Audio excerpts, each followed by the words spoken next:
اگر آپ کو میری یہ ویڈیو پسند آئے تو like, comment and share, subscribe کرنا مت بھولیے۔ بسم اللہ الرحمن الرحیم۔ السلام علیکم آڈینس۔ شیر خوارزم کے اگلے ایپیسوڈ کی طرف بڑھتے ہیں۔ اسباب تعیش خصوصاً آلات بزم موسیقی عمرہ کے لیے لازماً زندگی تھے۔ یہ اونچے طبقے کے لوگ نغمہ سرود کے دلدادہ تھے۔ فارس و ترکستان کی حسین و خوش آواز باندیاں اپنی دلربا تانوں سے ان کی محافل عیش و عشرت کو دو آشنا کرتی۔ نچلے طبقے کے افراد میں سے جو نغمہ و طرب کا ذوق رکھتے وہ جہاں گرد مغنیوں کی مجالس میں شرکت کرتے، بہت سے لوگ ان درویش نما جہلا کی محافظ سماع میں شریک ہوتے جو حقیقی تصوف کو بدنام کرنے کا سبب ہوئے ہیں۔ ہاتھ بے زور ہیں، الحاد سے دل خوگر ہے، امتی باعث رسوائی پیغمبر ہیں۔ بت شکن اٹھے گئے، باقی جو رہے بتگر ہیں، تھا ابراہیم پدر اور پسر آزر ہے۔ بادائے آشام نئے، بادائے نیا خم بھی نئے، حرم کعبہ نیا، بت بھی نئے، تم بھی نئے۔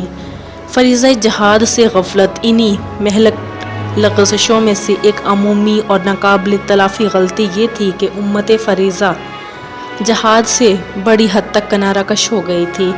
جہال و قتال کی اگر کوئی شرعی حیثیت متصور ہوتی تھی تو اس قدر کہ وہ اسلامی مملکتوں کی باقاعدہ پیشہ ور اخراج پر عائد ہونے والی ایک ذمہ داری ہے۔ رہے عوام تو ان میں روز بروز جہاد سے اجنبیت بڑھ رہی تھی۔ حب الدنیا و کراہیت الموت مرض و وبا کی طرح عام ہو چکا ہے۔ جہادی کھیل کود، ورزشیں اور ریاضتیں جو کچھ عرصہ قبل ہر مسلمان کا شعار سمجھی جاتی تھی، اب محض تفریح تباہ کا سامان خیال کی جانے لگی تھی۔ صرف مملکت خوارزم ہی نہیں بلکہ عام اسلام کے طول و عرض میں یہی کیفیت عام ہو چکی تھی۔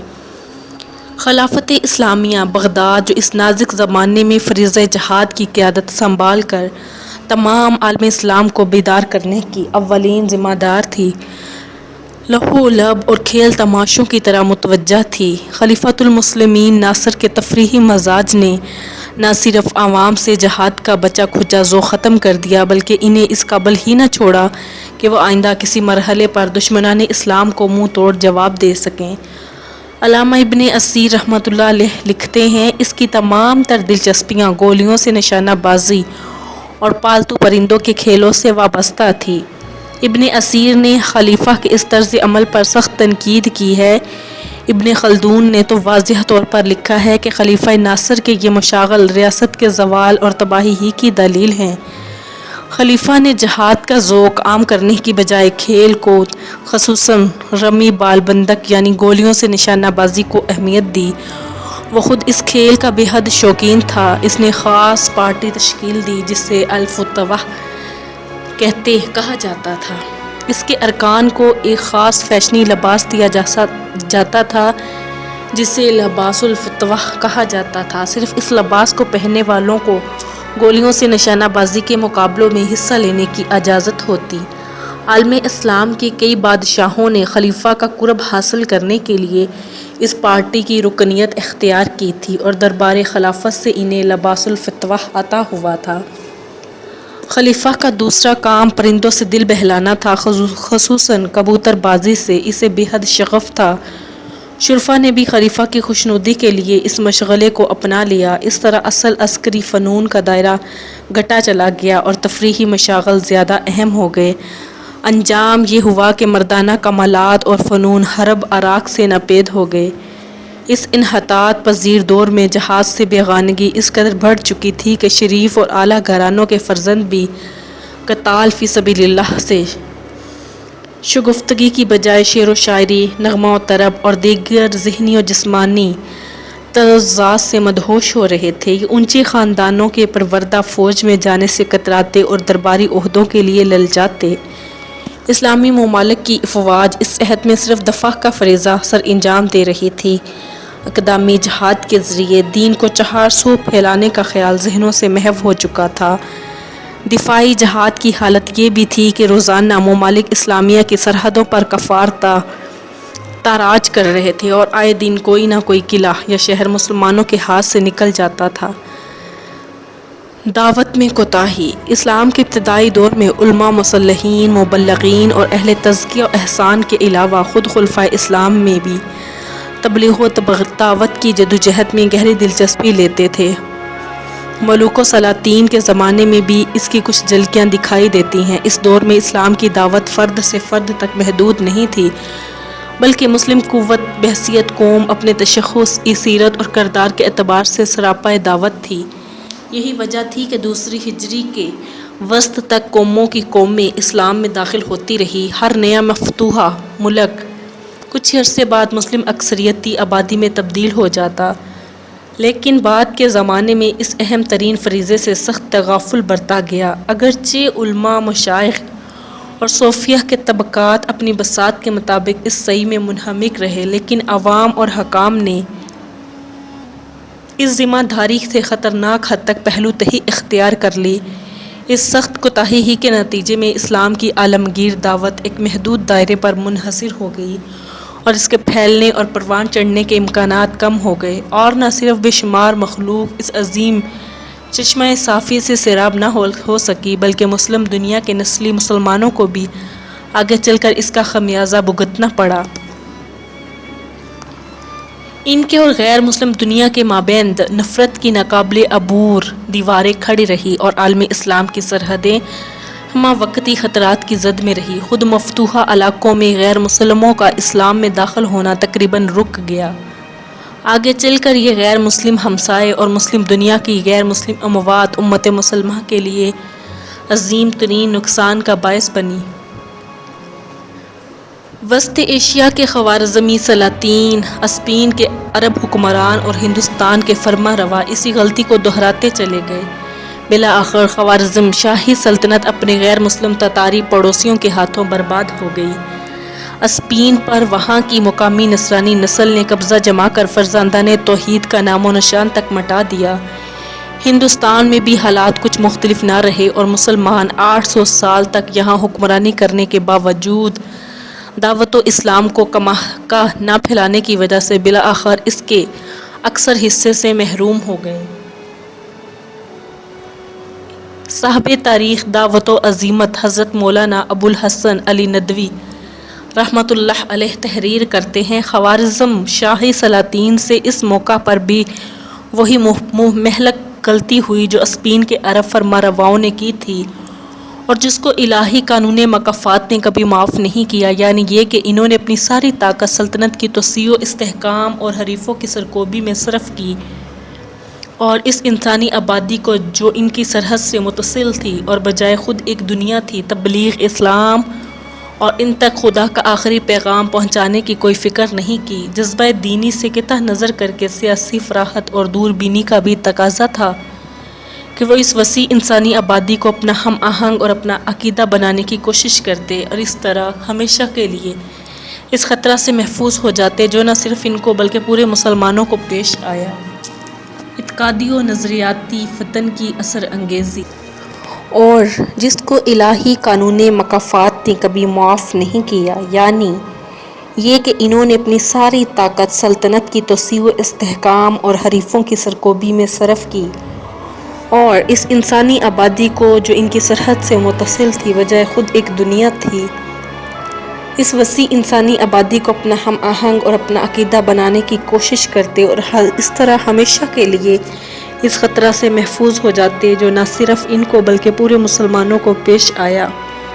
اعتقادی و نظریاتی فتن کی اثر انگیزی 6 صدی ہجری میں عامۃ المسلمین کو عقائد اور نظریات کے میدان میں غلط راستے پر لے جانے والے عناصر پوری طرح سرگرم رہے۔ گمراہ فرقوں کی نئی نئی شاخیں پھوٹ کر امت کو تقسیم کرتی رہی، اگرچہ ان میں سے بعض کا زور ٹوٹ چکا تھا لیکن ان کے اعتقادی اثرات کسی نہ کسی صورت میں باقی رہ گئے تھے۔ دولت فاطمیہ نے مصر میں اپنے 350 سالہ اقتدار کے زمانے میں اپنے فاسد اعتقادات کو پھیلانے میں کوئی کسر نہ چھوڑی۔ کئی مسلم حکومتیں باطنیہ کی زیر زمین مذہب کش کارروائیوں سے تغافل برت کر انہیں پھیلنے پھولنے کا موقع فراہم کرتی رہی۔ خود بغداد کے قصر خلافت میں شیعہ امراء و وزراء کا بڑا اثر و رسوخ تھا اور شیعہ سنی منافرت عوام سے نکل کر حکومتی اداروں تک میں سرایت کر چکی تھی۔ ادھر کوزین کے قریب قلعہ الموت میں حسن بن صباح کا مرکز پورے عالم اسلام میں گمراہی کی نئی لہریں پیدا کر رہا تھا۔ ادھر جاہل صوفیوں اور درویشوں کا گروہ جو دراصل مذکورہ فاسد اثرات کی پیداوار تھا، سیدھے سادے مسلمان عوام کے ایک بڑے طبقے کے ذہنوں میں چھا چکا تھا۔ یہ راہزن وحدت الوجود اور وحدت الشہود جیسے نازک مسائل میں پڑھ کر دین، حق اور توحید سے برگشتہ ہو چکے تھے۔ ناچ گانا، موسیقی، امارت کی صحبت، شراب اور افیون جیسی حرام چیزیں ان کے مذہب اور سلوک کا جز تھی۔ قبروں اور مزاروں کو مبالغے کی حد تک تقدس کا لبادہ پہنا کر وہاں بدعت و شرک کے اڈے قائم کر لیے گئے تھے۔ ناسمجھ لوگ اپنی حاجات پوری کرنے کے لیے مساجد کی بجائے مقابر کا رخ کرنے لگے تھے۔ جاہل عوام نماز میں رب العالمین کے آگے سر جھکانے کی بجائے مزاروں پر رکوع سجدے کرنے کے عادی بنتے جا رہے تھے۔ غرض یہ کہ مادہ پرستی کی زد میں آ کر گمراہ ہونے والے مسلم عوام کی مذہبی بدحالی میں جو کسر رہ گئی تھی، وہ ان ایمان کش ہتھ کنڈوں نے پوری کر دی۔ ایسی حالت میں کسی ایسے صدمے کا وقوع سنت اللہ علیہ کے عین مطابق تھا جو عامۃ المسلمین کو حد درجے متاثر کر کے انہیں توبہ انابت پر آمادہ کر دے۔ باہمی انتشار 7ویں صدی ہجری شروع ہوئی تو عالم اسلام لامرکزیت کے نقطہ انتہا پر تھا، خانہ جنگی عروج پر تھی۔ اسی صدی ہجری کا سورج ہر روز اس قوم کی بے حسی اور عاقبت ناشناسی کا ایک نیا منظر دیکھتا تھا۔ وسط ایشیا کے شاداب علاقے میں غوری حکمرانوں اور خوارزم شاہ کے مابین خون ریز معرکے خون مسلم کی ارزانی کا ایک نیا باب رقم کر رہے تھے۔ سرزمین حجاز میں قتادہ حسینی اور سالم حسینی نامی دو امراء اقتدار کی خاطر باہم دست و گریباں تھے۔ شام اور مصر کے جن علاقوں کو صلاح الدین ایوبی کے پرچم تلے جمع ہونے والے مجاہدین نے سر توڑ کاوشوں سے بازیاب کروایا تھا، طواف الملوکی کی نحوست سے وہاں ایک بار پھر صلیبی جنگوں کے نعرے سنائی دینے لگے تھے۔ الملک اور عدل، الملک الافضل۔ اعتقادی و نظریاتی فتن کی اثر انگیزی 6 صدی ہجری میں عامۃ المسلمین کو عقائد اور نظریات کے میدان میں غلط راستے پر لے جانے والے عناصر پوری طرح سرگرم رہے۔ گمراہ فرقوں کی نئی نئی شاخیں پھوٹ کر امتوں کو تقسیم کرتی رہی۔ اگرچہ ان میں سے بعض کا زور ٹوٹ چکا تھا، لیکن ان کے اعتقادی اثرات کسی نہ صورت میں باقی رہ گئے تھے۔ دولت فاطمیہ نے مصر میں اپنے 300 سالہ اقتدار کے زمانے میں اپنے فاسد اعتقادات کو پھیلانے میں کوئی کسر نہ چھوڑی۔ کئی مسلم حکومتیں باطنیہ کی زیر زمین مذہب کش کارروائیوں سے تغافل برت کر انہیں پھیلنے پھولنے کا موقع فراہم کرتی رہی۔ خود بغداد کے قصر خلافت میں شیعہ امراء وزراء کا بڑا اثر و رسوخ تھا اور شیعہ سنی منافرت عوام سے نکل کر حکومتی اداروں تک میں سرایت کر چکی تھی۔ صلیبی جنگوں سے قبل بھی ان 3-4 صدیوں میں عالم اسلام کئی بار سخت ابتلاء و آزمائش کے دور سے گزرا اور حوادث زمانہ نے کئی مرتبہ مسلم میں خوابیدہ کو جگایا، مگر ہر وقت بیداری کے بعد اس کی آئندہ نیند سابقہ خوابیدگی سے زیادہ گہری اور طویل ثابت ہوئی۔ دنیا اسلام کے مختلف سرگوشوں کو وقتاً فوقتاً بارہا جھنجھوڑا گیا۔ حکم خداوندی نے انہیں بار بار اصلاح حال کا موقع دیا، مگر معلوم ہوتا تھا کہ ایک ہمہ گیر صدمہ برداشت کیے بغیر ان عاقبت نااندیشوں کی اجتماعی و عمومی اصلاح نہیں ہو سکتی۔ وقت کا مورخ قلم تھا، بے چینی سے منتظر تھا کہ خدائی تازیانے کی ضرب کب اور کس انداز سے پڑنے والی ہے۔ بصیرت مندان قوم محسوس کر رہے تھے کہ اب کوئی خونین حادثہ کی براہ پیش آنے والا ہے، جس کے لیے یہ موجودہ نقشے تمہید کا کام دے رہے تھے۔ گوبی کے گمنام دشت میں وہ پراسرار سرکش قوت پرورش پا چکی تھی جو عنقریب ساہے آسمانی بن کر عالم اسلام پر ٹوٹنے والی تھی۔ تاہم اس سے قبل مشیت ایزدی نے آخری تنبیہ کے طور پر مسلمانوں کو خواب غفلت سے جگانے کے لیے آسمانی حوادث اور قدرتی آفات کا ایک ایسا لگاتار سلسلہ شروع کیا جس کی مثال گزشتہ صدیوں میں نہیں ملتی تھی۔ پے در پے آندھیاں، طوفان اور دیگر بلائیں یوں امڈ آئی جیسے پر مشک کا منہ کھول دینے سے پانی کا دھارا بہہ پڑتا ہے۔ غیبی آفات۔ ذیل میں ان حوادث میں سے بطور نمونہ چند واقعات کا تذکرہ کیا جاتا ہے۔ یہ غیبی آفات دنیا میں رونما ہونے والے کسی عظیم انقلاب کا پیش خیمہ ہے۔ 592 ہجری میں ہولناک سیاہ آندھی نے سرزمین عراق کو اپنی لپیٹ میں لے لیا۔ اس کے ساتھ سرخ ریت کا طوفان تھا جو ہر شے پر چھا رہا تھا۔ گرد و غبار کے باعث سورج چھپ گیا اور دن کے وقت شب قدر، شب تاریک کا راج ہو گیا۔ لوگ دن میں چراغ جلا کر اپنی ضروریات پوری کر رہے تھے۔ 593 ہجری جمادی الاولیٰ جمعہ کی رات کو تند و تیز اندھیری طوفانی ہواؤں نے قیامت مچا دی۔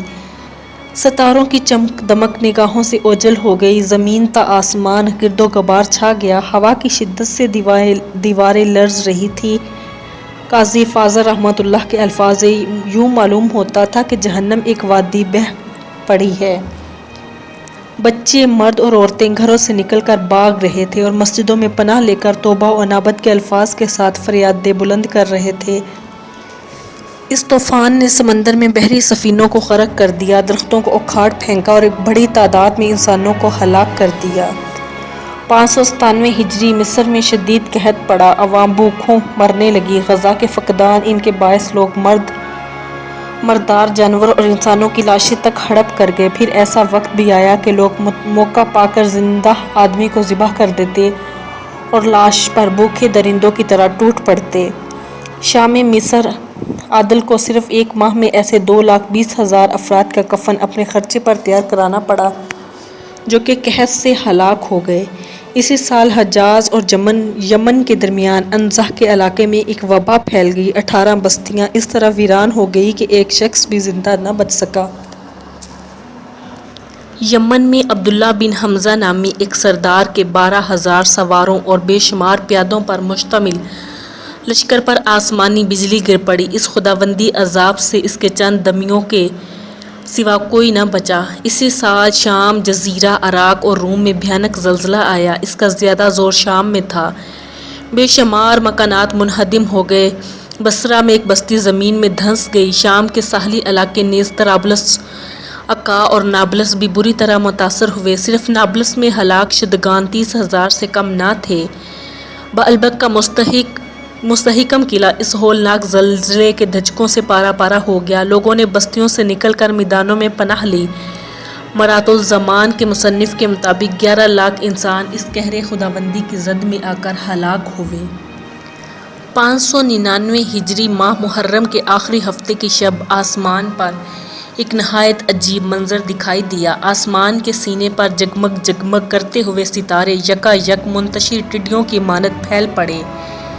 وہ مشرق سے مغرب اور مغرب سے مشرق کی دائیں بائیں یوں اڑ رہے تھے جیسے وہ پتنگوں کے غول ہوں۔ علامہ ابن کثیر رحمۃ اللہ علیہ نے تحریر کیا ہے کہ اس سے پہلے حضور نبی کریم صلی اللہ علیہ وسلم کی بعثت سے قبل بھی آسمان پر ایسا ہی عجیب و غریب منظر دکھائی دیا تھا۔ 200 ہجری میں مصر، شام، الجزیرہ اور قبرص سمیت کئی ملکوں میں شدید زلزلہ آیا۔ 205 ہجری میں نیشا پور میں ہولناک زلزلے نے تباہی مچا دی۔ ابھی اس حادثے کو 4 برس بھی نہیں گزرے تھے اور سابقہ نقصانات کی تلافی بھی نہیں ہونے پائی تھی کہ 209 ہجری میں دوبارہ زلزلہ آیا اور نیشا پور کا بڑا حصہ کھنڈر بن گیا۔ ہزاروں نفوس فنا ہو گئے اور لاکھوں بے گھر ہو گئے۔ کھنڈرات سے 2 سرنو شہر تعمیر کرا کے ان کو بسایا گیا۔ زلزلے ہیں، بجلیاں ہیں، قحط ہیں، آلام ہیں، کیسی کیسی دختران مادر ایام ہیں۔ خوفناک پیش گوئیاں اور تاتاری یلغار کے اسباب۔ یہ بات لوح محفوظ میں لکھی جا چکی ہے۔ کان ذالک فی الکتاب مسطورا۔ مجد الدین کا خون بہایا زور و جواہر نہیں بلکہ اس کا خون بہا تیری پوری سلطنت اور خود تیرا سر ہے، اور میرا سر بھی قلم ہوگا اور بے شمار بندگان خدا کے سر قلم ہونے والے ہیں۔ جب مسلمان حوادث کے ان بے درپے دھچکوں سے بھی بیدار نہ ہو تو دست قدرت نے ظاہری اسباب کی اس زنجیر کو جھٹکا دیا جس کے آخری سری پر تباہی اور بربادی کے مہیم شعلے رقص کر رہے تھے۔ 213 ہجری کے بعد چند عظیم واقعات یوں لگاتار پیش آئے جیسے وہ ایک ہی سچی کہانی کی سلسلہ وار کڑیاں ہوں۔ ان کڑیوں کے جوڑ سے ظاہری اسباب کے لحاظ سے وہ عبرتناک تباہی سر پر آ پہنچی جس کی طرف رموز فطرت ایک عرصے سے اشارہ کے نہ تھے۔